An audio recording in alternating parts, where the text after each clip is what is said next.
Sir தமிழனுக்கு தெய்வம் கொடுத்த வரம் என்ன தெரியுமா? மறதி.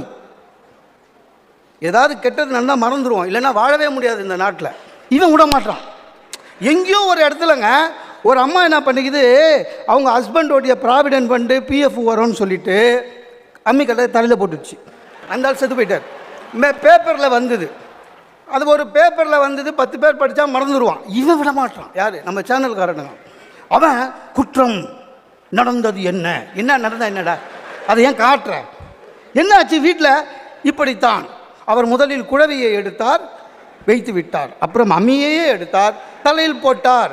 அப்படின்னு போட்டால் என் பையன் சொல்கிறான், அப்பா அயனாவரம் சித்தி மாதிரியே இருக்குதுப்பான்றான்.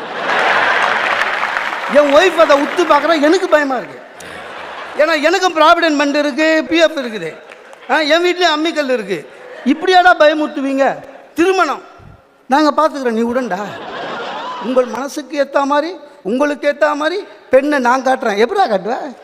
மேனுஃபேக்சராக பண்ண போகிறேன். உங்களுக்கு பிடித்த மனைவியை உங்களுக்கு கட்டி வைக்கிறேன், முடியுமா சார்? அப்புறம் கடவுள்னு எதுக்கு இருக்கிறான்? நம்மளை பழி வாங்கிறதுக்கு தானே சார் ஒய்ஃபை கல்யாணம் பண்ணி கொடுக்குறான். நீ எப்படி இப்போ புதுசாக வாஸ்து சார்? 20 வருஷம் முன்னால் வாஸ்து இல்லை, இப்போ அதுக்குன்னே 2 பேர் 3 பேர் எல்லா சேனல்லையும் வர ஆரம்பிச்சிடும் வாஸ்துன்னு. ஏன்னா மக்களுக்கு நம்பிக்கை வர்றது, மூட நம்பிக்கை. ஒரு ஆள் என் வீட்டுக்கு வந்து நான் வாஸ்து பார்க்குறேன்னு வந்தான் வந்து போர்ட்டிகோட நின்று சொல்கிறான், இது என்ன அதுன்னா போர்ட்டிகோன்னு, இது உன் ராசிப்படி இங்கே இருக்கக்கூடாது, வேறு எங்கே இருக்கணும்னு, பின்னால் இருக்கணும்னா. டேய், முன்னால் இருந்தால் அது போர்ட்டிகோ, பின்னால் இருந்தால் அது மாட்டுக்கொட்டா.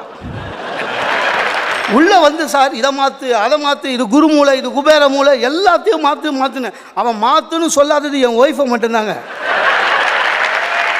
அதையாவது சொல்லிட்டு போயிருக்கலாம், செலவாக முடிச்சுட்டு போயிருக்கோம்.